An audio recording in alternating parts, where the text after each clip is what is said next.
Good morning, everyone. I'm Tracy Noah from the Marion Library Service, and welcome to our Library Through the Lens live webinar, part of our series of adult programs delivered differently.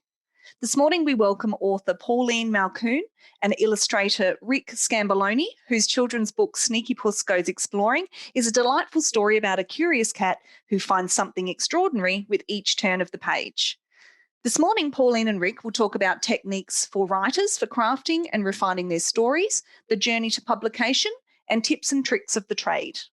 Please feel free at any time during the presentation to type questions you have for our presenters into the Q&A or chat feeds on your screen, and we will get to these at the end of their talk.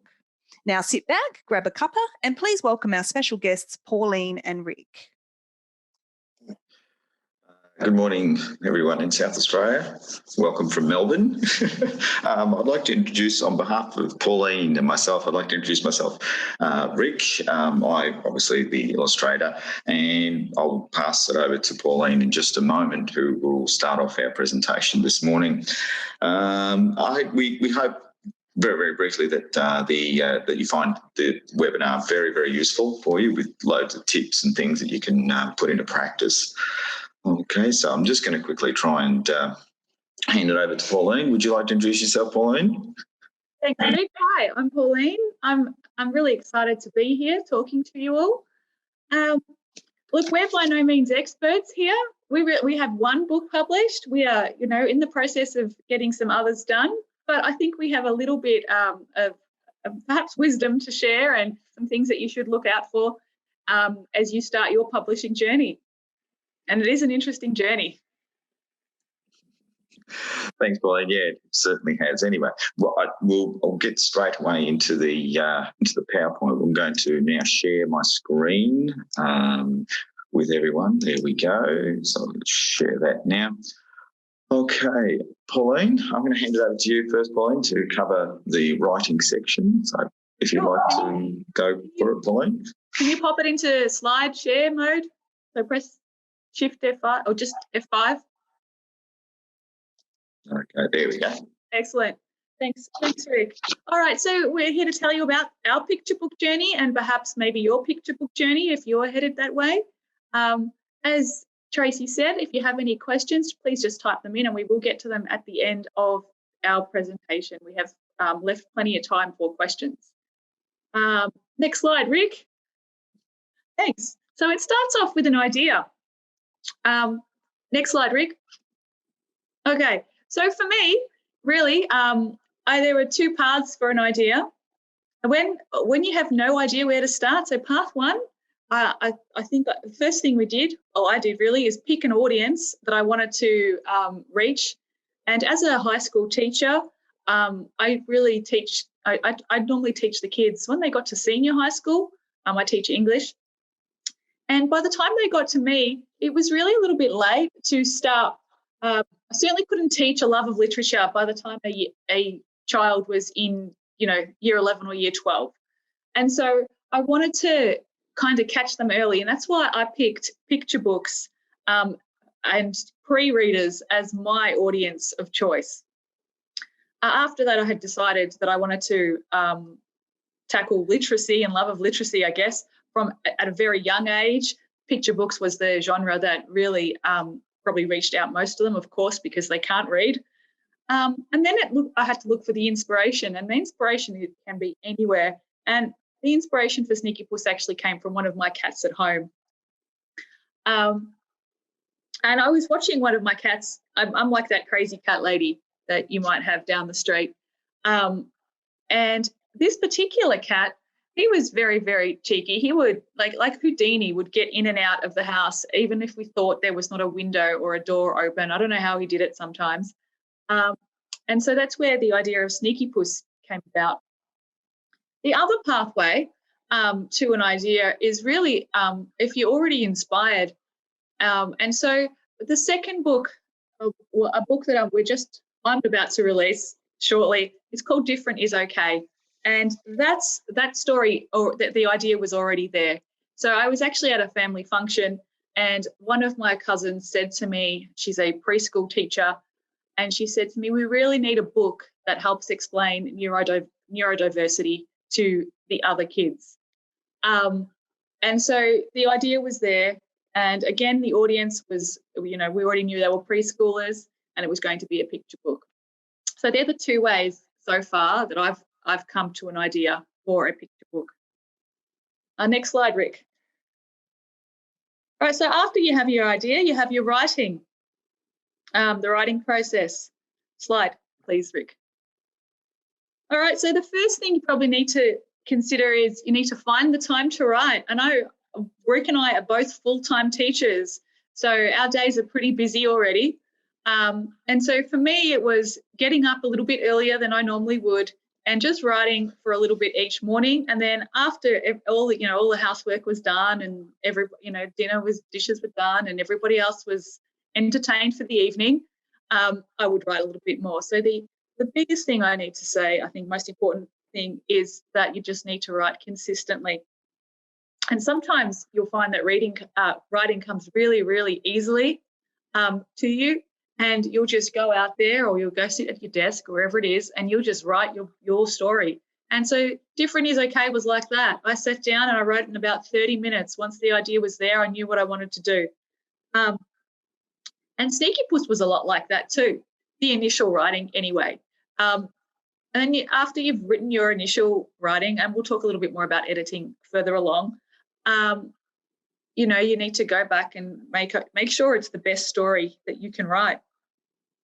So for me, for Sneaky Puss, I could picture Sneaky Puss getting up to all sorts of mischief. Now, that was pretty easy for me. I had a cat doing it right in front of me. So the picture would appear in my head, and then I would just jot down the ideas for each page. And then after that, I'd actually type them up, and then I'd reorder them, so how I thought the story should go. And then I would go through each scene and actually write the text for the scene. So, for example, I knew that I wanted Sneaky Puss making mischief in a bathroom. And so after that, I wrote that he's making mischief in a bathroom. And then I would write some notes about what kind of illustration that I would want for that. And I don't know, if you get the chance to have a look at Sneaky Puss, you'll notice it's only 155 words. And a lot of the storytelling actually comes from the pictures.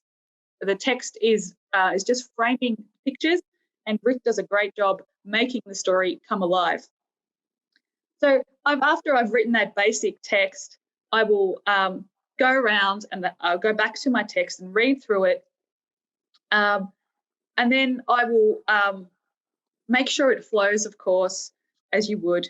And then I would look at the use of, for example, the use of Sneaky Puss and the pronouns he and him.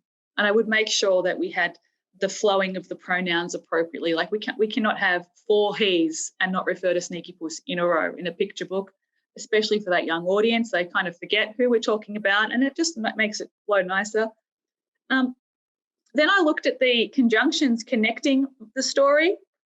So the things like next and then he found and following and all those things that you might have written.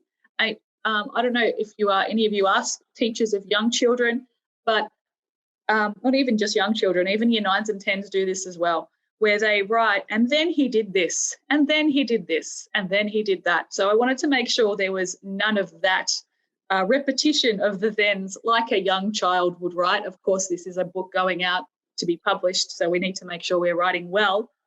And then finally, I actually would go back and examine the verbs I was using, because the verbs are pretty important here in this story. So things like he spied the teddy bear, or he found this, and I would make sure we weren't seeing too much repetition too close together. And also that, so there was a variety, and also that the verbs I had used were actually appropriate for my young audience. And so that's something you need to think about as a writer as well. You can show off a fabulous vocabulary, but is that the right place to do it? After that, I leave it for a little while, days or weeks, and then I revisit the text and give it a look with fresh eyes. And when I'm happy with it, I send it to my sister or a colleague to have a read, get the feedback. Then finally, once I'm happy with the text, I speak to Rick and I ask him to illustrate for me. And then we have our discussions about, what I'm thinking and what he thinks and how he's going to make it work. Rick, did you want to jump in at this point or not? Because very much that was important. I couldn't just go off on a tangent and do my own thing. I needed to go constantly, and I'll talk about this in more detail a little bit later, but I did go back constantly and refer to Pauline. Pauline, what do you think about this? And Pauline would, we would discuss it constantly. So that's it. That's a critical part of the whole process. All right. Next slide, please. Okay, part 3, editing. So this is where the real work is. Next slide, please. All right. So I'm not sure what kind of book you guys are interested in writing. But if I were writing a longer book than 155 words, I would probably be looking at hiring a professional editor. I got lucky, or we got lucky. 155 words is pretty easy. It's not like we didn't get it edited. But for example, I'm an English teacher, so I'm pretty confident in my ability to read and write. I also have the advantage of being at a school with many other English teachers. And teacher librarians who also were very happy to help. So we gave them the text and let them have a look at it. And we actually didn't do this until after we'd popped the pictures in. So we had a book, printed out, spiral bound, and we gave it out to our friends and colleagues. And also Rick's wife happens to be an English teacher too, so she gave it a good once-over as well. We actually found a couple of errors. So, it doesn't matter how good an English teacher you are, there are going to be mistakes. And so we fixed those couple of things up. We reprinted, and then we handed it to some colleagues who had young children in our target audience, because I don't have young children and Rick's children were much older. So they weren't really our target. So quality control. Yeah, that's right. And we got some feedback from them. And then that was the point where we decided, okay, now we're ready to try and approach a publisher. And we'll talk about that process a little bit later on. There are, as you can see, different types of editing. And it really depends on what kind of text you are writing and how much you'd like to spend on it. But there's the developmental editing, for example, in a novel, where they will track through your whole story and they will make sure that your setting and your timelines and your characters and the pacing of the story is all fabulous and consistent throughout. It's a very, very important type of editing. Then there's the copy editing, where when, after you've had your developmental edit and you're satisfied with your text, it goes to the copy editor, and often these are different people. And then they will actually check for the grammar and the spelling errors, and they'll correct your language, and they'll make sure the syntax is appropriate, and they may pay a particular attention to your punctuation.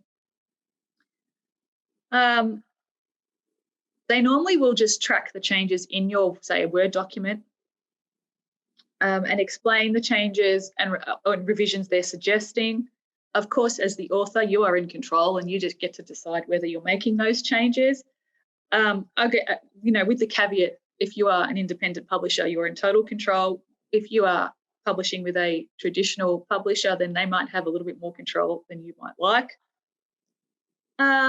After that is your line edit, and that is a very, very detailed line-by-line look at making sure that everything in your story, or your text is correct. They'll review the key aspects of the manuscript again, make sure your characterization and style and development is all good. And finally, you have the proofreading or the proof stage. And for us, that's the picture book. This is the part where we actually get to see the proofs, where the text is set out on a page and the images are set out. And this is really the final check, whether there's images, picture book or not. The proofreading is that final check. For novels and things, this is where they make sure there are no orphan words sitting on a page by themselves because the rest of the paragraph is on the other page, etc. It is really the intention to pick up any of the final typos and spelling mistakes. It's not the time to make major edits to your story, or else it's going to cost a lot more and you need to go back through the process. Yes, so it doesn't really matter whether you get an editor or not, you will definitely have a proofing stage as you go to self-publish. So to give us a little bit more detail about illustrations, Rick is going to jump in. The only key thing I have to put in at this point is that communication is really important between the illustrator and the author. And also, if you just flick over to the next slide, please, Rick, and the next one, that traditional publishers don't really make it a requirement. You do not need to find an illustrator for your book if you are the writer. And then to find an illustrator, there's a few different places you can look. Again, I work at a school. I've got many talented people nearby who can help. And really, the best thing to do is to make sure you get along with that person, because you're going to spend a lot of time talking and nutting out, working out the exact idea, and maybe diplomatically saying, I didn't like this, but and just understanding that's just part of the process. But I think that's important to mention, Pauline, too, because even though they're two totally separate parts of the book, we end up doing very, very similar things with you with the writing and me with the illustration. Very, very similar things. So that's important. The text helps shape the writing, and the illustrations, and the illustrations make the book come alive. It certainly is a 50-50 split. Over to you, Rick. Let's hear about illustrations. Thanks so much. Okay, illustrating a picture book. First, I have a little tiny disclaimer that being a secondary school teacher, I used to get this question quite a lot, and that was, especially coming around subject selection time, what's the difference between art and graphic design? And ultimately, you get to a point where you just think, it's a nice, easy, concise way of explaining that, and that art is the messy side of it, and graphic design isn't messy at all. But apart from that, it's also, one is about self-expression and more of the personal sort of view of the world and ideas, whereas graphic design is a language. And so illustration, so that's where I would come to illustration from. I'm looking at it from a point of view that it is a communication thing, and you're communicating with words sometimes, other times it'll be just with pictures. So it's a very, very important part of the process that I'll make that distinction. But look, it is really important, and as Pauline has just pointed out, that the author can give the story its context. Okay, they can provide the reader with a sequence of events to follow and understand, and allows people to derive meaning from what they're reading, and all of this in the privacy of their own mind, and it might be a little bit louder in the case of if you've got little kids with you. As an illustrator, your job with the author doesn't just start and end with the completed book. It really is important that you are not there just to generate pretty little pictures. It's in a certain way, I hope that I can show you why I believe this to be the case. And sometimes, and something tells me that most of you are also in a position where you do want to progress in that field. And so this is strictly my experience of how I approached illustrating this particular book. So, as an illustrator, your pictures are the face of the story. You provide the character's visual personality. You show details that have not been written. The visual clues that children pick up very, very quickly is what you include in your work. People should identify with your images and characters. That's also important.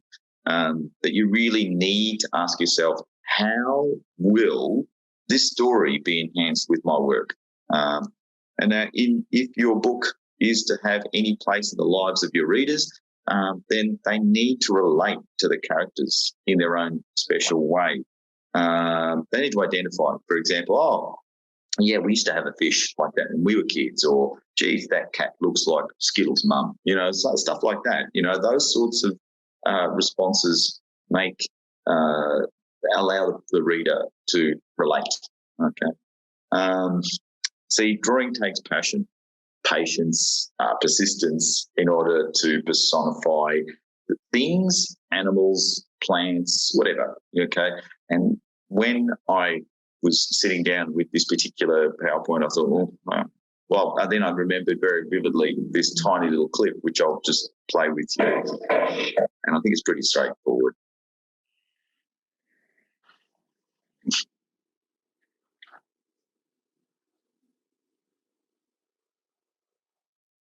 Says it all. To instill those sorts of qualities into your characters, you need some sort of foundation to build on. It's easy to sort of think you're going to be able to do it very, very quickly, but in order to make the lamp jump up and down, you need to have that idea of how to personify something that doesn't move. So if you say to me, hang on, I kind of disagree with what you're saying about passion and patience, when all I need to do is just jump on a computer and it'll be able to do it. It doesn't always work like that. It does need formal sort of drawing skills. But my point here is that I want to focus your attention on how you're going to do that. And I found copying was okay to a certain point, but at the end of the day, you need to draw what you find really difficult. That then makes it easier for you to be able to personify things that don't move. Okay.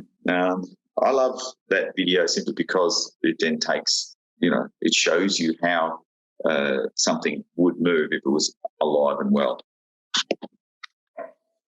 Okay. These are just a few of the artists that I have been inspired by. They really don't need any introduction at all, but I really don't want to talk about how you should draw, as I said. Instead, I want to give you more focus that you can create by making your work a more individual experience. Okay, a little bit of history before I go into the actual illustration process.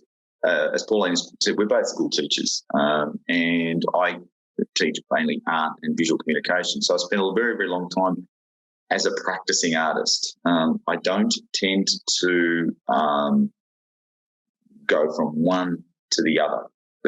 In this particular process you see before you, I will be the artist 1 minute, and then I will then go and go to the illustrator. They're interchangeable. I don't sort of say, I can colour in, therefore I will. No, the cat has to look like this, and then forget about my audience. The relationship has to go back to the audience continuously, and that's really kind of where the whole process starts. If you look here, as Pauline has pointed out, we had the original discussion.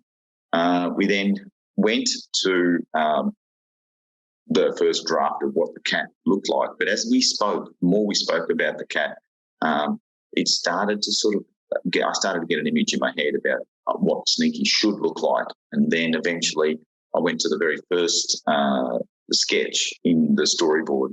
Eventually, through the proofreading, as you can see, the years tell it all. It wasn't a quick process. It took a while. Till eventually we got, in 2019, we got back our first proof, but it wasn't until January 2020 that we actually got the actual book in our hot little hand. So it is a long process. It's not as simple as we would like it to be. Okay. When Pauline first started to talk about her pet cat, Sneaky, as I said, the more we spoke about it, the more of a picture, the more detail we gathered, the easier the image was to actually bring together. Now, the first thing was that we had to create its personality. Like, the more Pauline would tell me about Sneaky, the more I started to introduce my individuality, and then we would start to combine the two.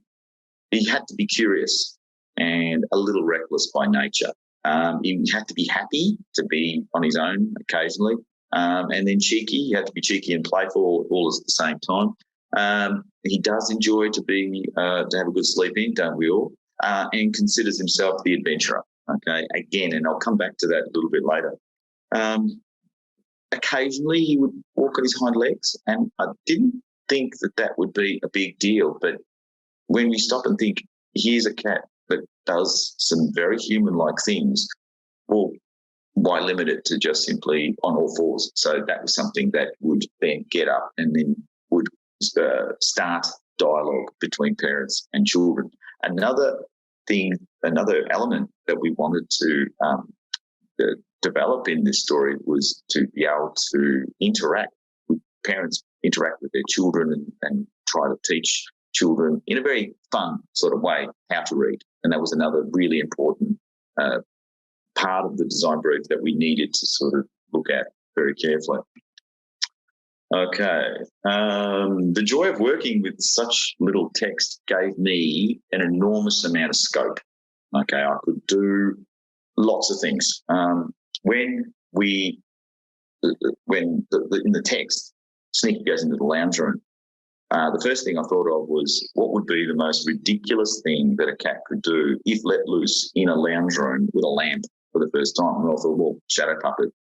And this is the thing.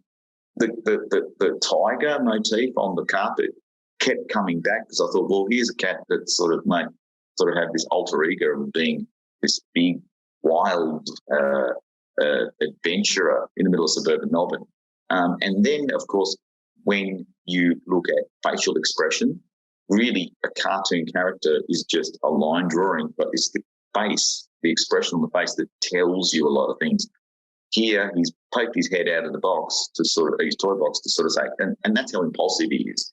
He would think, oh, I've got an idea, and then would act like that. And then off he would go, impulsive. And so by having that look on his face was the reason behind that. Storyboarding. When I think about storyboarding, I think of Walt Disney in 1935 with all these little tiny sketches all over a wall, acting out Snow White to all the people who were going to make the film. And that's but the sketches were little scribbles. You need to kind of be very, very precise, even though they look like scribbles, exactly what you're communicating. Here, the cat is on the couch. There's the couch, the lamp, shadow.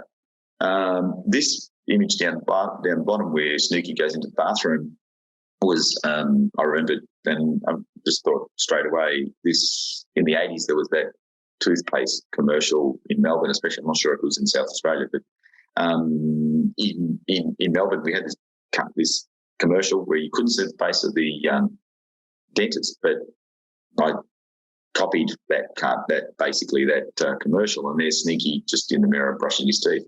Again, it was all the details that went around that scene that filled that image, the little bits of toothpaste on the ground and so on. So storyboarding is a precise thing. It's getting the exact image right, the angle, if you want it to show from a different perspective, a different angle, all those sorts of things come into it.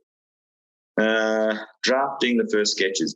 Once the storyboard was, again, I would sit with the text.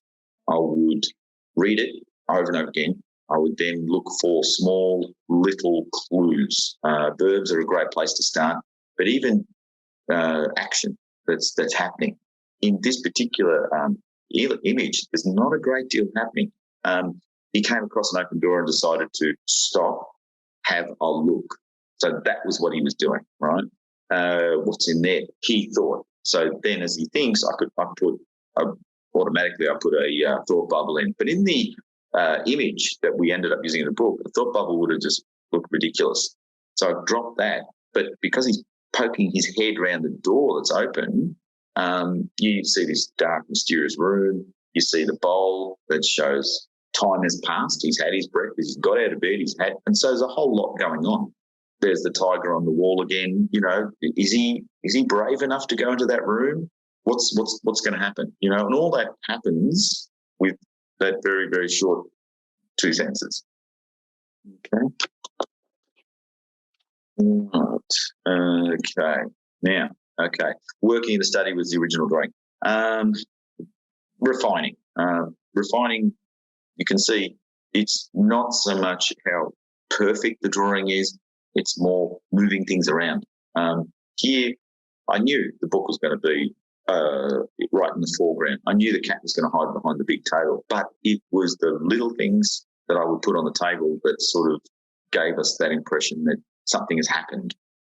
That with the cup with the pens in it, didn't look like he had knocked things over. The glasses on the face say that he's grabbed them, thrown them on, but there was very little else. So I needed more to look like things had already happened. And so that's why that particular drawing was then eventually refined. And here you've got the cup on its side. Things are like taped out, like he's made a mess, okay? And that's really why this was ended up being the one that we ended up using. Working in the study was the final version. And of course, Cat had to have a mouse in the book. It just had to happen. So that was really why those little touches make such a difference to your work. The flower in the back corner just basically just fill that empty blank wall. So there's lots of that. That's a design element. And you can compose paintings in the same way. So that's what I was saying right at the beginning. Even though this is an illustration, I would compose it as I would a painting or any artwork. The emphasis was on communicating that something has happened. Okay, but again, at the end of the day, it's still composing it just like you would any other piece of artwork. Okay. All right, moving right along. Okay, and of course there's the mouse and the cup with the door open. Again, always he's going places. So with the doors open, right, it shows that he had to have come in. So he's come in. These are very obvious things, but when the parents are interacting with young children, maybe that could be a discussion point. And what would be in behind that door, and then they could go into a discussion. The other one was I love with the drawing with the socks that he would go through the drawer. Often this was kind of a little bit autobiographical because we had a cat that just literally, Mum had a cat, and it would just literally sleep in the cupboard. He'd go in the morning, leave, it'd be in the cupboard, come in the afternoon, it would still be in the cupboard. So cats are curious things. They do like to go into cupboards and drawers and things.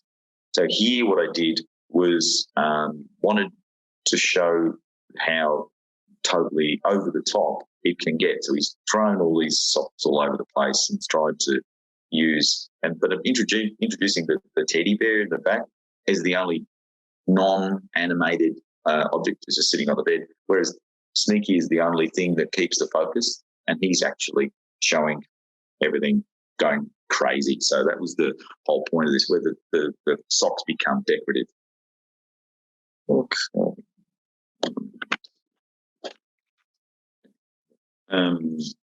Okay, of course, it's Teddy, the socks, and the laundry.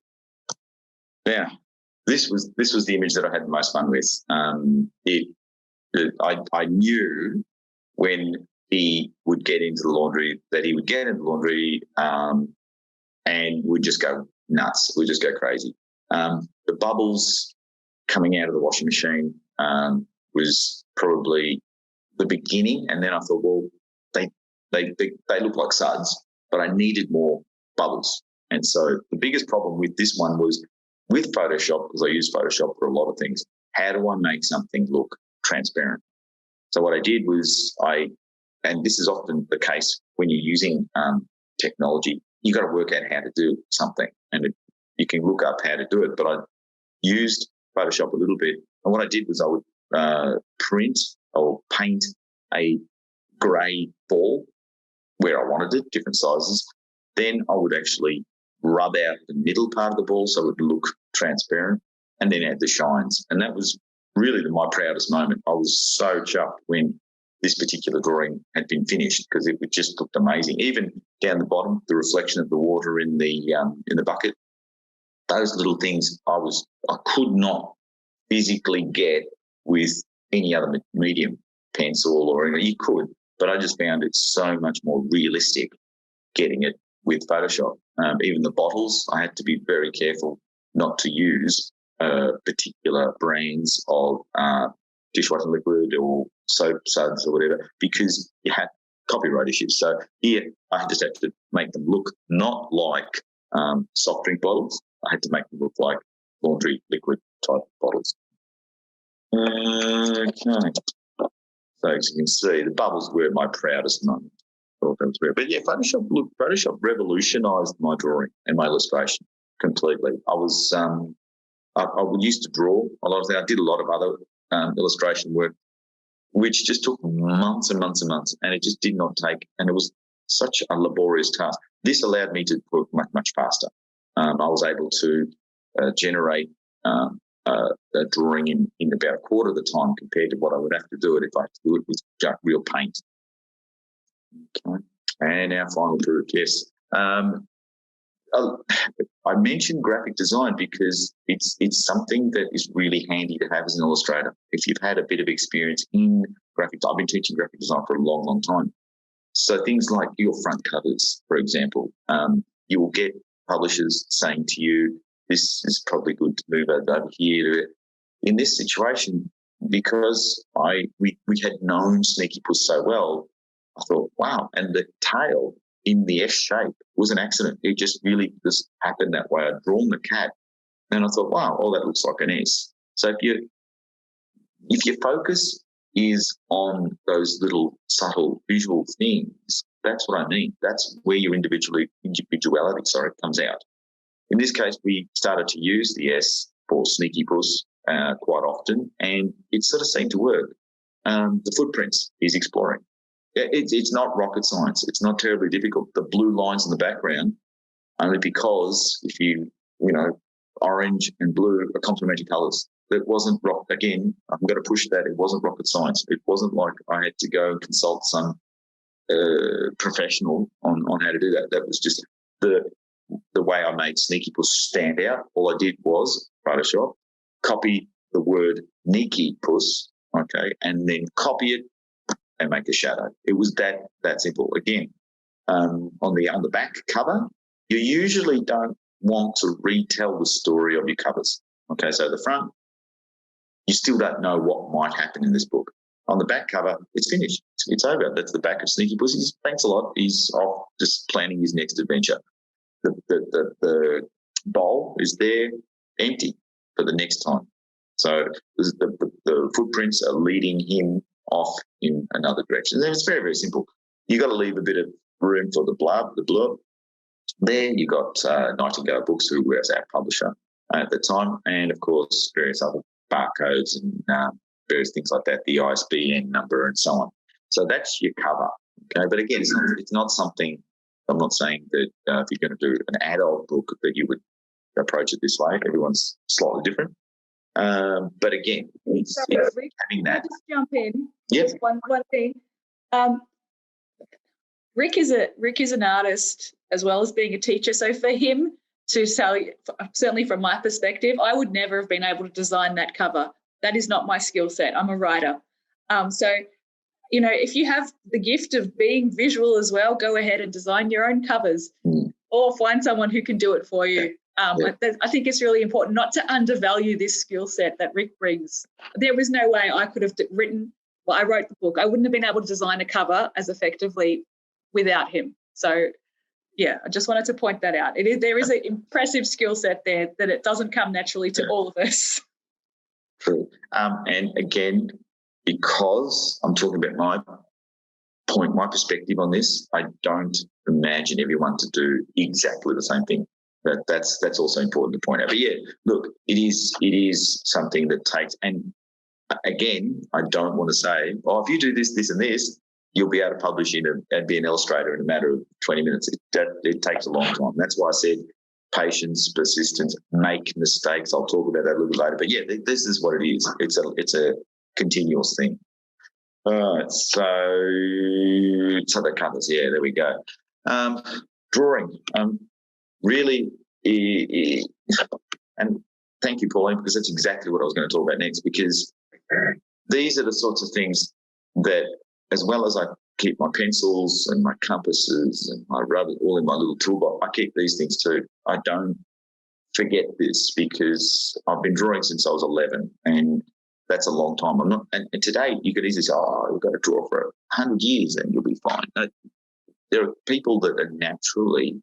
I used to have students who would draw and love drawing. It didn't matter what it was. Some kids, they just switch off. They're not interested at all. And I think adults are the same. But hard work, yeah, it's a process of observation, patience, discipline, meeting challenges. So is exercise.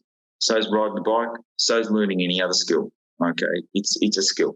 It's not, you don't go to a particular hospital, an artistic awareness unit, birthing unit, no, it's a skill. You need to learn. And if you're interested, it is a process you can learn and you can teach yourself. I used to draw every single minute that I was awake, drive my parents nuts. But that's me. But again, you can do that. And it's very, very simple. I mean, the drawings that you see here were primary school kids that I did an activity, which I'll do with you in a minute, that they were given textures and blank paper, and that's what they produce. So it is doable. Again, the hardest part when I accumulate a lot of work was throw out the stuff that's not your best.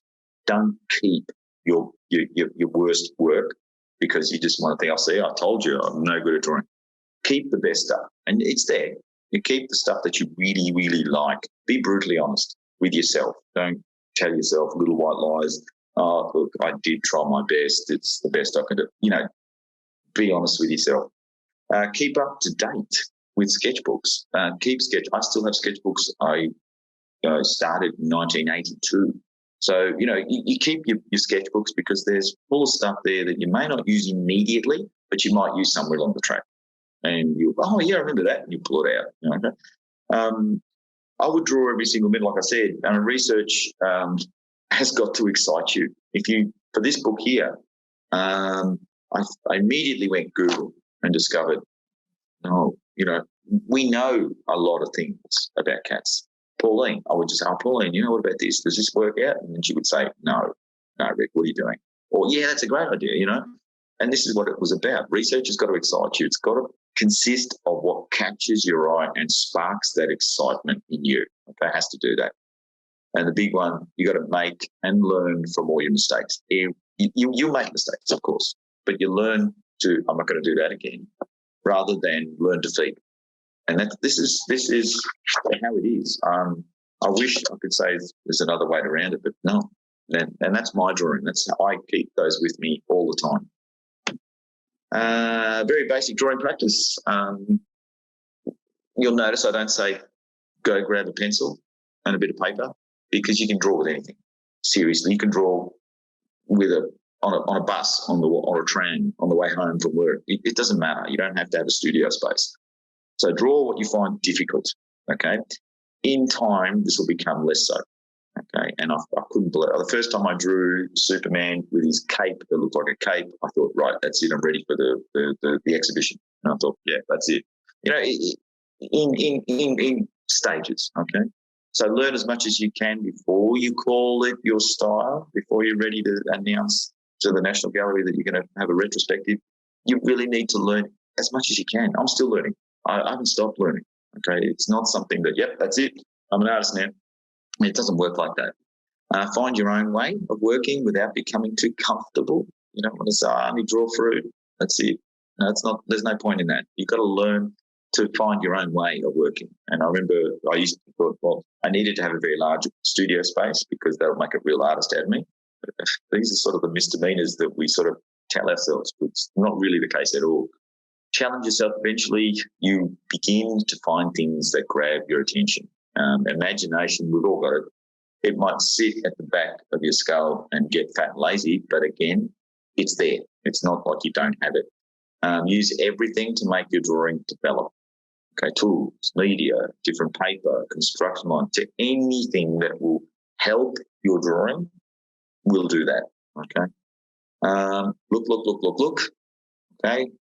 And if you start doing that, really look at something.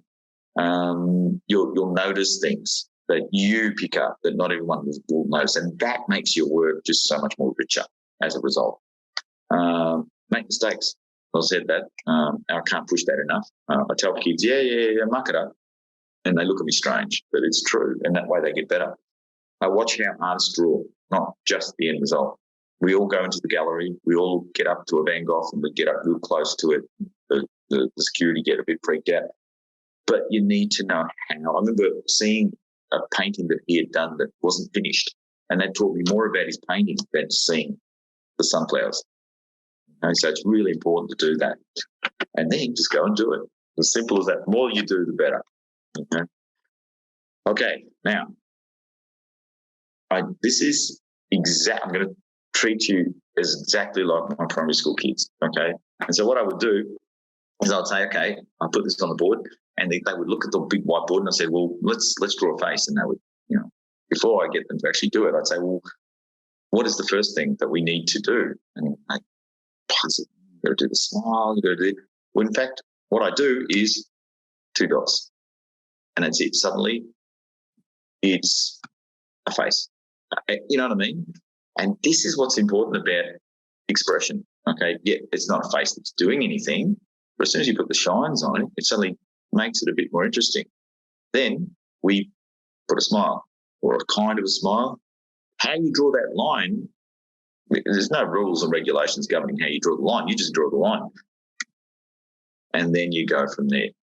From that, it's now Mr. Rectangle or Miss Rectangle that's puzzled. Why are we here, Rick? You know what I mean? It's suddenly got that look on its face, and suddenly you've got a story there lying on the screen. It's not terribly different. That's as simple as you can get. You can't strip off any more than that.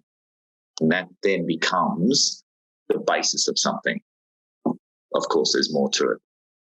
Facial expressions. As I said, these are primary school kids, and they don't hold back. They don't care. Hang on, one eye's square, one's round. They don't care. One tooth is up and 2 are down. They don't care. I love this one because it just had the tiger skin around it, or the leopard skin on it. I mean, and it's not shaven. It doesn't matter. Doesn't matter. They could easily, with a bit more refinement, become really amazing. And there's some of mine that I just whipped up just for this PowerPoint. I just did a circle and a triangle. It's that simple. It's that simple. Okay. The more you look, you'll know that some people's noses are really long, some people are really short, some dogs are really pointy faces, and some robotic things can almost look like arms and legs. It's very easy. Just drawing the structure first is really important. All of these started from a circle, apart from the triangle, of course. All right, and that's what's really important. You've got to look for that.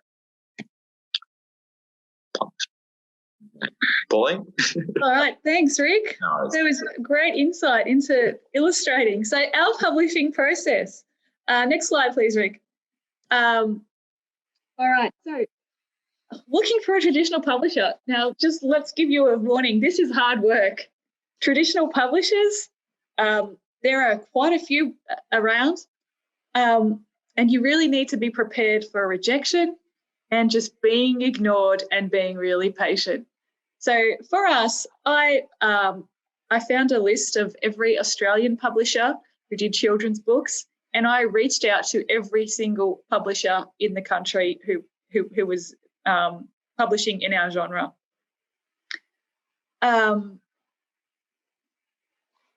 We got so many rejections, but we got a heap more of just being ignored. And they take time. So you meet their submission requirements, and they're, some of them are very different. Some of them you have to send in the manuscript complete. Some of them you need to send it in a particular, you need to drop it in a particular box. Some of them you need to give a background information in a Word document. You have to meet all those requirements, or you're going to be rejected immediately. Nobody wants to work with someone who can't follow simple instructions. And then, assuming you get all that right, you're still going to get rejected anyway. So grow a thick skin. That's the first thing I'm going to say. But don't be disheartened. We actually got more than one publisher who was interested. And the next thing I want to say is you don't have to accept the terms that they're offering you the first time they come through if you're not happy with them. So we did get one Australian publisher who was interested in publishing. They wanted to do a joint publishing. So we were going to pay some, and they were going to pay some money to get it published. But the project manager or editor assigned to us didn't actually understand the concept of the book. He wanted to change it. Yeah. And so Rick and I, discussed it, and we even went through the motions of making some of the changes. And in the end, certainly I was not happy with it. And I said to Rick, I really don't want to go ahead. And absolutely, so Pauline. I mean, that's so important. We had to stand up for our work. Yeah. No one else is going to do it, and that's important. Yeah. So, don't feel like you have to accept it just because it's the only chance you're going to get. That is not correct. Anyway, life got busy, and then so I had contacted everybody in Australia. We only got that one that wanted us but wanted to change us, so we let it go. And then I started doing some research on international publishers, and then again I went through that process where I submitted to a range of international English-speaking publishers because our book was in English. And we got another offer, and this one was from Pegasus Nightingale, and we actually we did take this one, and this was also a joint offer. But well, number one, it was cheaper for us, and we felt more comfortable with them because they weren't asking us to change the text, or the images, or the story. So we were a little bit more comfortable with it. We're again lucky. We're both working full time. We're in the position that we can afford to pay a little bit to have it done. And really, I wanted to see the book published. So, and at that stage, I really hadn't considered self-publishing as a real option. Looking back now, if I was doing it again, I would self-publish. The market is very different now to what it was in 2016 when we initially started putting the book together, and in 2019 when we finally got our proof. And so it's only really 2 years ago, and I think there's a big change in the market now. I want you to think about the possible vanity publishing, and if you want to publish because your goal is to have a book and you're not interested in sales, but this is something, here's something I have created. I want it on my shelf. I want to give it to my family. I'm not interested in the commercial aspects of it. Go ahead and go vanity publishing and do that for you. Do that for yourself. But if you want to, if you think, just be wary. There are lots of scams out there. And once you start to dig into the industry, into the self-publishing, you'll find that you can do a lot of things yourself much cheaper than what they are offering you, and you have a lot more control. You also will be able to make decisions about what kind of publishing you're doing. Do you want to publish in... So we actually had no choice. This is a soft cover book. The publisher did not give us the choice to go hardcover. My choice would have been to go hardcover. All right, so that was something we lost control of. We also lost control of the size. See, we've got 2 different size books. We're not in control of that. If you order from Amazon, you get this big version, and the pages, while it's beautiful and pretty, they're not actually glossy on the inside, which is something that we wanted. And so the little versions, if you buy from us or from the publisher, they're actually nice and glossy like we had imagined them. So these are the things that you lose control of if you're going to go with a publisher. It also takes a lot longer. Yeah. We signed in August 2018. That was when we agreed to work with Pegasus. Yeah. And in November, 2019, we got our proofs. And then in January 30, our official release date, so it was available online, so this is 2020, last year. Our author copies hadn't actually arrived. We didn't actually see our book until February, and that was because my next door neighbour had purchased some on Amazon, and she got these copies. And so we didn't even, we had some interesting discussions with the publisher about this size book. Anyway, so these are the things that, Pegasus are in the UK. We could not ring them during business hours, our time. We had to wait till 9 o'clock our time and hope that we would get someone. So these are the things that you're going to encounter, especially if you're working with an overseas publisher. You can't just drop by their office to check what is going on and why it's taking 12 months to go from the PDF file of an almost complete book to the working file to actually publish. I think at one point I actually sent an email saying, I'm coming over to London for work. Can I drop by the office? And it was at that point they started to speed up a little bit. So it becomes a little bit difficult if they're overseas.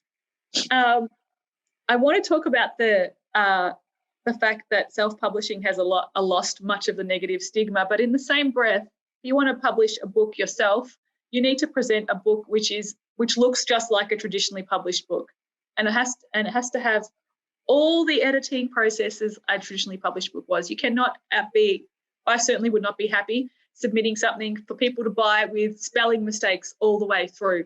And I'm a terrible speller, so that's one of my issues. You need to make it look like a real book cover, and that's why I can't undervalue the skill set that Rick has or any other graphic design person has, especially in the book cover. This is the first thing people will see when they're going to buy your book, right? If they don't like it or it looks cheap and unprofessional, they aren't even going to pick it up. You've lost the sale before you've even had a go. And that's important, Pauline. That's a really important point, that as well as that cover has to grab the attention of the person in the bookshop, has to sort of also possibly grab the children in the bookshop, hold their attention and make them want to look inside the cover. What's inside? What's the story about? And that's tricky. It's hit and miss, and that's where if you're working with someone else, you need to look over that and sort of, because sometimes you might have a great idea, but to the other person they think, what were you thinking? So it's very easy to sort of, you need that other person. I can't encourage you enough to do your research online. So we got we still do. We get lots of people. I reckon I get probably one a week emailing me directly at Sneaky Universe, offering me some kind of service because they've just managed to do a search and realised, this is a little company or a little website. Maybe there's a way we can get some money out of them. And so, anytime you're doing research or considering the use of a company, do your research and find the reviews online for those companies, and actually see. Get into your author groups on Facebook, for example, and we'll talk a little bit more about that later on, about building your network, and see what other people are finding, and who they're finding useful and not so useful.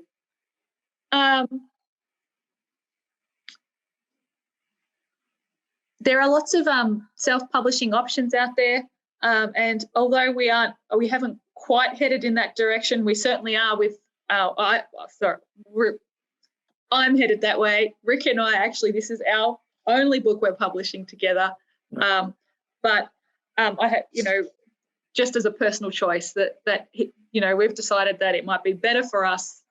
We're at different stages in our life. And so I want to go gung-ho and be an author full-time. And Rick, I think maybe you could speak for yourself. He's not quite as young as I am, so he's not interested as much as I am in it. It's all good. But I'm about to embark on a self-publishing process with the next book, and I will be going with Ingram Spark. They're not paying me, so please don't think that. But there's lots and lots of possible resources out there. Look, if you're just interested in your book, printing your book, so you've got a copy of it, I'm told that Blurb is a great platform for you to self-publish online, and you get your print copy and you get all the creative control that you would like to get that book however you want it, for a small fee. But again, I'm no expert on this. Maybe in 5 years' time, I'll be able to actually give you some real insight into how this works. If we move on to the next slide, Rick, for marketing. So marketing is really important if you're interested in, your book being a commercial success. And the first protocol is your own social network. Who do you know? And if you know lots of people, most people want to help you at least a little bit in the beginning. They might not be able to buy your book, but look, lots of our colleagues and friends certainly did. But they're probably willing to share a Facebook post to their friends and help you get the word out.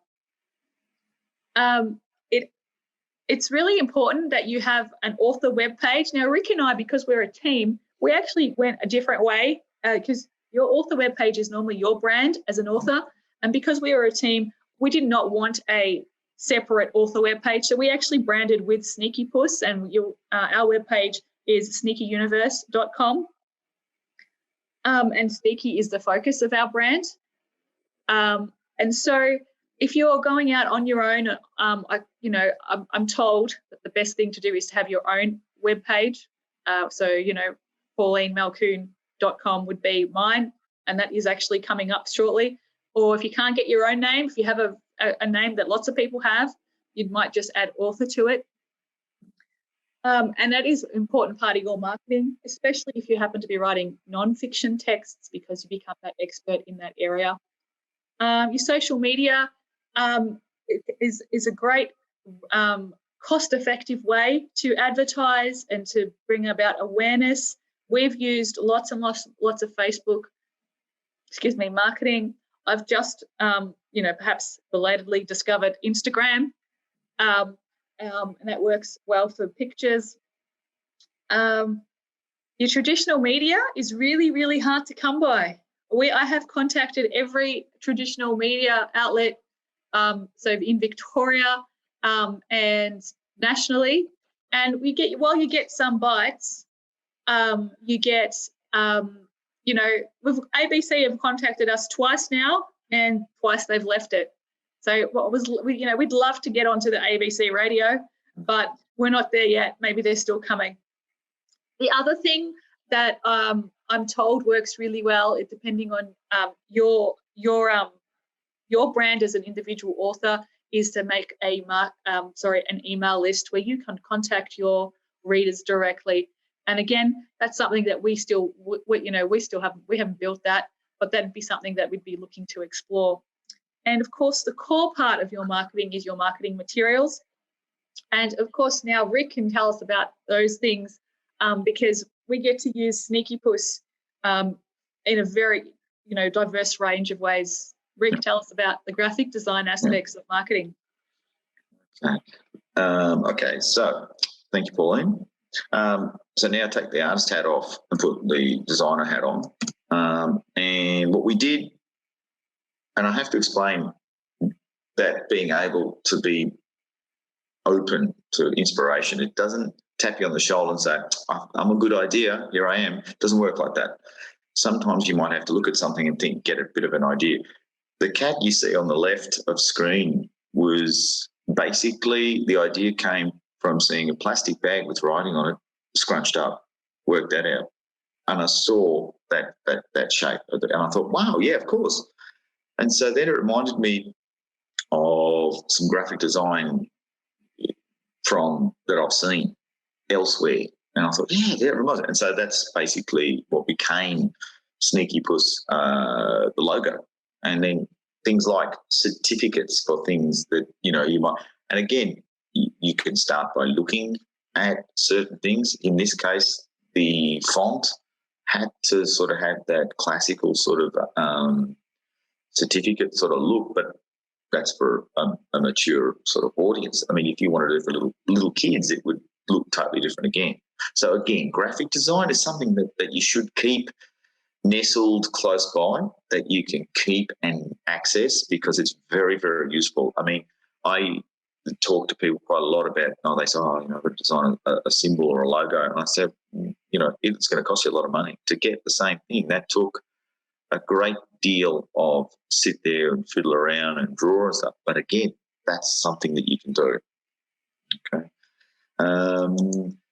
These were probably the most fun that I've had to do with Sneaky. There's a series of them. But when COVID-19 struck and we all were locked down in Melbourne, Pauline and I started to talk about the idea. It was mainly Pauline's idea, where we would introduce these A4 size printables, they started to get called, where kids could download them. They'd be emailed backwards and forwards because kids were at home during lockdown. And then they could interact with the cat still and be given something to do, and they could colour them in, or they could redraw them, or whatever the case may be. And so in this case, again, total freedom. Off went the leash. I could do whatever I wanted. And here we've got Sneaky Puss doing all sorts of costumes. I mean, it was, if you come up with a character, it's got to be versatile. It can't just say, yeah, but cats don't look like Charlie Chaplin. No, you can't think like that. You have to sort of be able to be versatile. In this case, Buzz, Puss. I mean, really, it was just so easy. But again, that was something where situations can change and you have to be ready to adapt. And in this situation, it was a classic example of how we could do that. I mean, things like layouts, how you're going to present your page, how letterheads, business cards, all that sort of all comes under the graphic design umbrella. Okay, and that's really, really important. At the end of the day, you know your product, and I think your audience, they're the two things that you know or you should know very, very well, and that's what you want to do. In this situation, again, our audience were little kids, but then parents see what the kids are doing, and that's also an important part because in the world of social media, that's also another important thing to encourage that there is a safe use for those sorts of interactions. Okay. Here were just a few that we used for various purposes. I wanted to modify the cat for the launch of the book, and these appeared on our Facebook website and on Facebook as well, where the cat was purring along the book. Finally, I get a book to myself, and it was like, it was really, really, and that was where it was aimed at.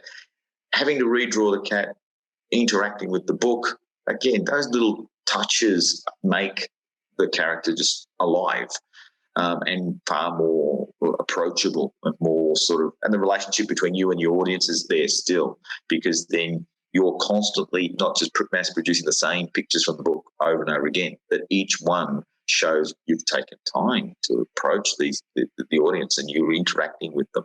That's really, really important. Bookmarks, I know there was probably not a great deal of demand for bookmarks, but again, they were collectible. They sort of made a real effort to sort of reach out to kids, and then kids could sort of do that quite easily themselves. But again, it was just a marketing way of getting Sneaky out there. Individualizing Sneaky Puss. He really, we wanted to push the idea that he was not an ordinary cat. That's for sure. In a tuxedo, doing American in Paris, the super cat. Pauline said, "Oh, can we give him a trailer?"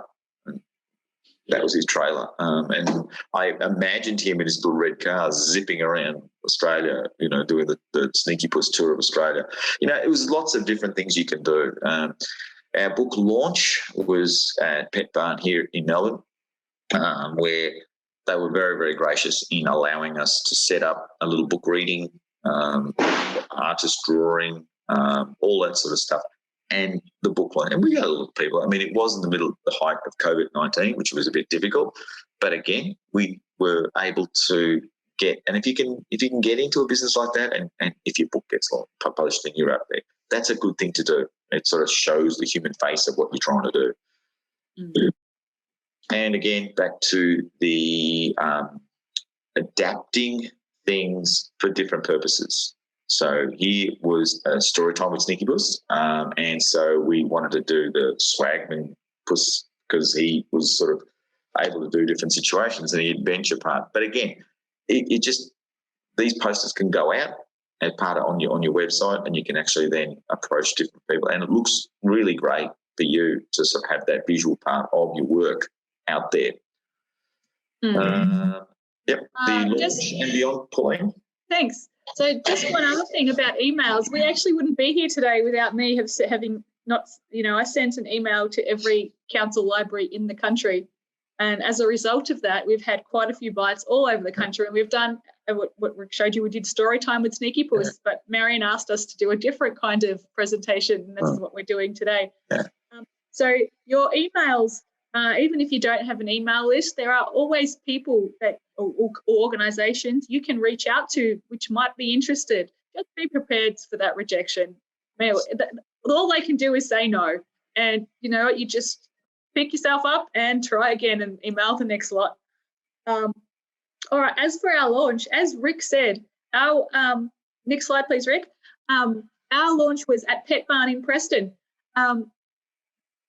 We ended up at Pet Barn because there's a few things. We could not get into a bookstore. The bookstores would not stock our book until we started making sales. And so I thought, all right, well, we have to make sales. And then we thought, well, how are we going to make sales? We're not in the bookshop. Anyway, it's an ongoing and never-ending conundrum that just keeps going. The other thought we had was, all right, we can't get into the bookstores directly because they won't stock us until we make sales. Let's go ask the shopping centres. We don't have to be right in front of a bookshop. And then the shopping centres tell us that, oh, no, you'd be a clash of interest because none of our stores stock you. Ironic that we couldn't sell in a shopping centre. Yes. Weird, but anyway, so the next thing we thought about, all right, well, who would be reading this book? We know it's about little kids and it's about a pet cat. And I just, on a whim, called the local Pet Barn. And they happened to be having a promotional, like a festival kind day coming up in about 2 weeks' time. So we got pretty lucky. And so we whipped up this poster, or Rick whipped up the poster. I went in and met the manager there and she showed me what kind of space we had. And, we put it all together pretty quickly. And it was the weekend before Victoria actually locked down for the first time in March. So people were coming in and out of the shop carrying, 35 bags of kitty litter and pet food because they were starting to panic. So it wasn't as big a launch as we had hoped, but we certainly had some good feedback from there. And again, just be prepared for those setbacks. It's just going to keep happening. So think about what potential alternatives you could have to a traditional book launch, because getting into a bookshop to do a book launch, even with a traditional publisher like we had, was just not going to happen. We just don't have the author platform to get in. It should actually make you more determined rather than disappointed. You really need to look at it from that side of things. Yep. We can't say enough to just continue reaching out to potential readers. Keep making contacts. Join into any interest groups that are, whatever your area is. So if you're writing a fantasy, go join those fantasy groups on Facebook or wherever it is you find them. The other thing you do, once you actually get into libraries, you can actually, in Australia, claim public lending rights. So I've just signed up Sneaky Puss with the public lending rights. It's an official government organisation, and we'll see what royalties we get, because if people are not buying your book but borrowing them from the library, you are still entitled to get some of those royalties. So, of course, you'll know that you get royalties when your books sell, but you can also get royalties if they're in a library, as long as you sign them up, because the government body doesn't know that they're in the library until you let them know. And also you need to, of course, input all your account details so that they can deposit all those big dollars. We'll see. We haven't had our first payment yet. We'll let you know. All right, next slide, please, Rick. Some other resources that you might find interesting. Check out podcasts. There's a heap of podcasts out there that speak to independent writers. I look for writers. I have not looked for illustrators. I'm sure that there is stuff out there. My favourite podcast is the Creative Pen podcast by Joanna Penn. She's a British author, and she writes both fiction and non-fiction. Not picture books, but she has a wealth of information. She makes a living as an independent author, 6-figure income. She doesn't need to do anything else. Find those Facebook groups that support you. Make sure you go to that public lending rights webpage and sign your book in once it gets into the library, so you don't miss out on any of those potential dollars. There are a few other podcasts. I'm hoping to launch a podcast from an Australian perspective. I have not found anything for an Australian independent author yet, so that's in the works as well, so you might find that. Next slide, Rick, please. Any questions? Maybe we'll just come back to this slide in a second. Yeah. Can you just I think there's a couple of questions on the Q&A at the top, I think. Yeah. Can you just go to, sorry, Rick, can you just flick to the last slide and we'll come back to the questions? Yeah, sure. This is how you can reach us. So we will leave that up for a minute. So if you're interested, and then we'll go back and answer your questions. Sure. So we are on Facebook. I'm on Twitter. My Instagram handle is different-is-okay-critter. I might change that to my name soon, but that's what it currently is. Yeah. There's our website, and there's my author website, which is still not live. I'm just waiting on my website platform to get me up. Yeah. And there's Rick's details as well. And just to sum up too from the illustration, but I'm certain there's hundreds of YouTube clips to do with people showing you how easy it is to draw. It is, but again, I wanted to point out to sharpen your focus, where do you see yourself? And that would then help you focus your search. And I think that's really what I wanted to do more than anything. But I want to empower, I want to encourage as much as possible, because there is so much space for people to absolutely. And the more diversity, the better. Absolutely. Yes. We all have stories to tell, and absolutely. I think there's lots of people interested in them. All right, shall we deal with the questions? Okay. Now, okay, so how do we want to... Would you like me to read them out for you guys? It's Tracy back again, and I'm just going to stop your screen share, and we'll just, so we can see you all. So bear with me. Okay. Thank you. There we go. We can see these answers. Okay, we'll start with Danielle. Thank you. When do you know what you will have control over or not when working with a publisher? Pauline, do you want to take that one? Have a look at your contract first up, and it'll tell you what kind of rights you are handing over to them. So for us, Nightingale actually only have the rights to print and do ebooks, and I think they do Braille as well, and maybe audio of Sneaky Puss Goes Exploring in the version that they have received. So that's one thing that they do. So they don't have any other rights or any other licensing rights. So that's something you need to be aware of. We've made a whole heap of Sneaky Puss merchandise. This is Sneaky Puss. We've got a doll as well. We own Sneaky Puss. They own this particular version of the book. Okay? So in your contract, you'll find a lot of things like that. In the actual publication process, you probably need to discuss with them what you'd like control over, and then see whatever their standards are. I expect that it's different between each publisher. So I did want a hardcover, but that was not an option for us. So it's really something you just have to ask them. You'll kind of learn along the way, which I'm sorry is not a great answer to your question, but that's the best I can give. Danielle, you also asked another question about tips on avoiding scams. Simply speaking, the more, as Pauline said, more research you do, the more knowledge you get. That's really important. And I think we learned a heap over the few years that we've been doing this. And that's just through research. Internet was a blessing because it allowed us to sort of find out a lot more.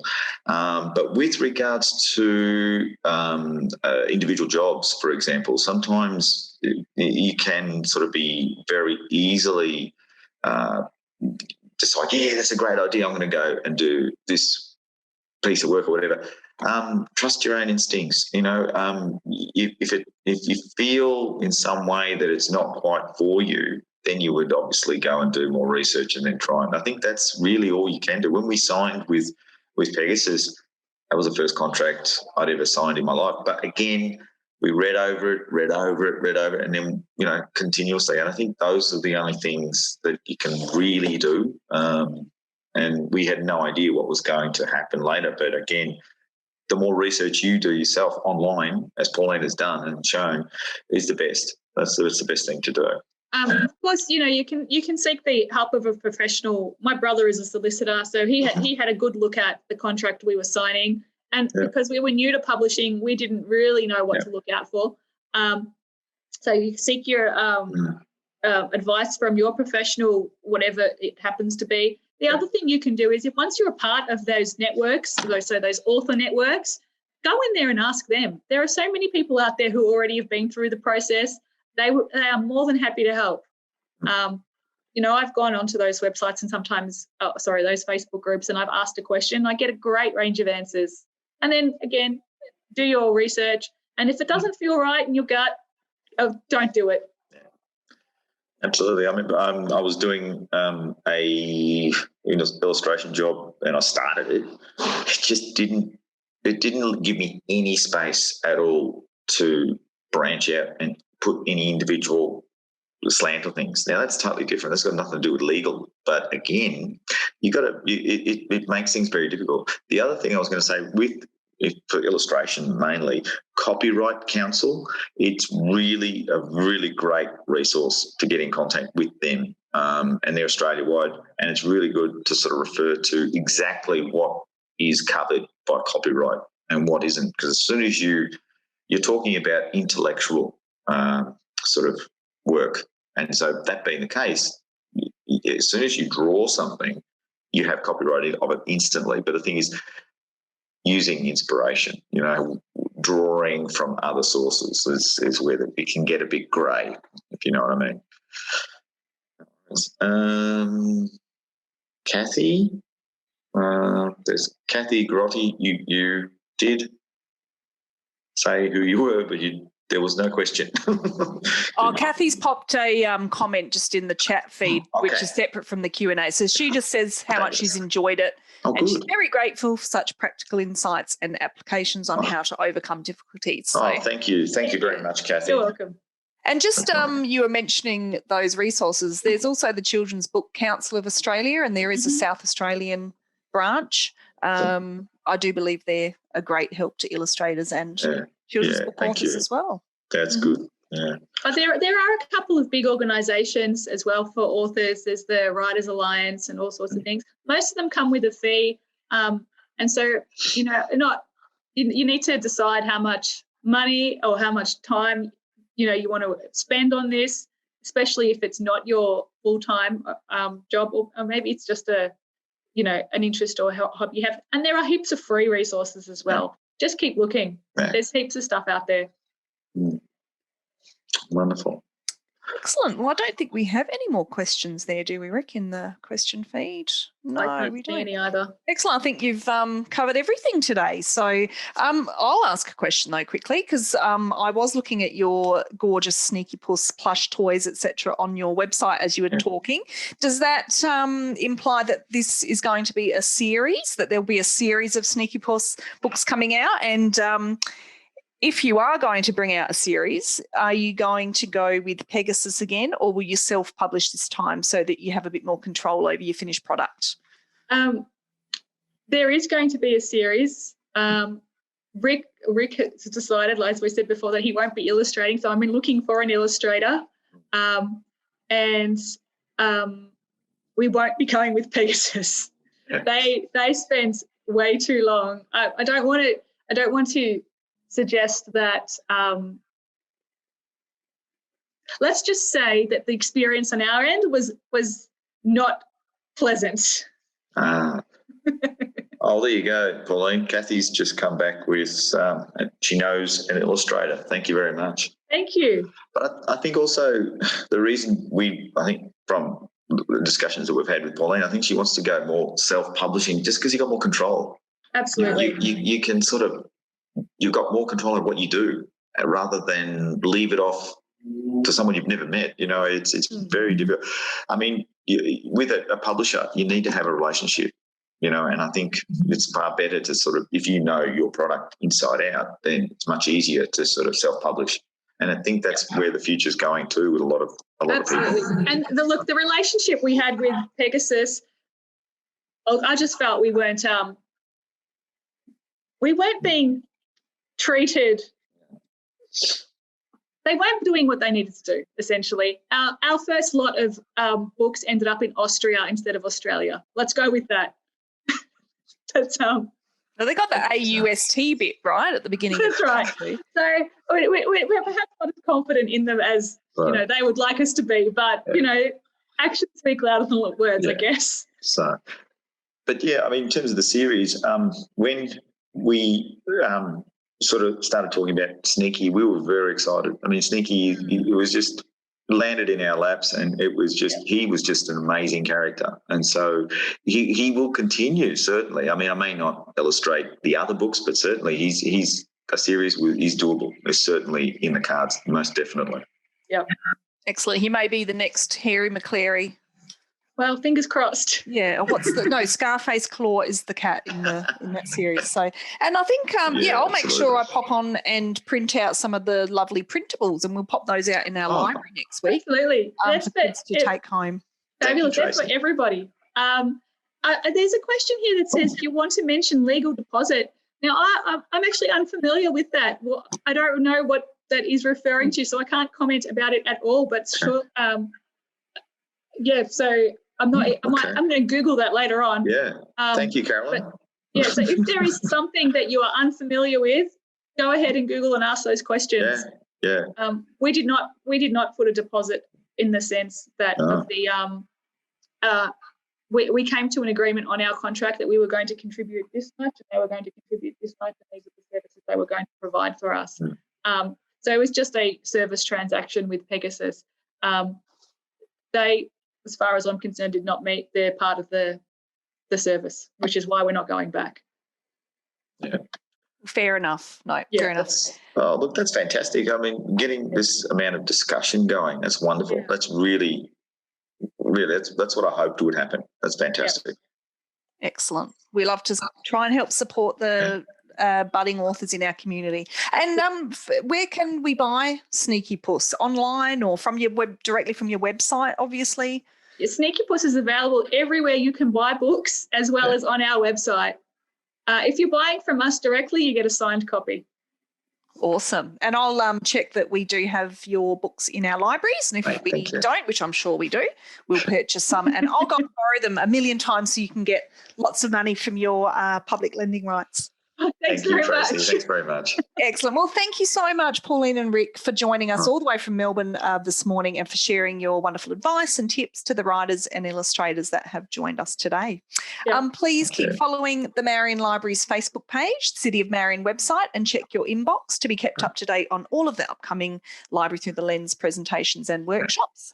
If you haven't already registered, please join us on Tuesday, the 16th of March, as we welcome author Julie Sprigg to talk about her heartfelt memoir, Small Steps, A Physio in Ethiopia. So just a little bit different from our kids' books today, but we welcome writers to join us then, and we hope you will join us. And thank you once again, guys, for joining us, and good luck with Sneaky Puss. Yeah, thanks, Marion. Thank you. No problem. Bye-bye, everyone. See you later.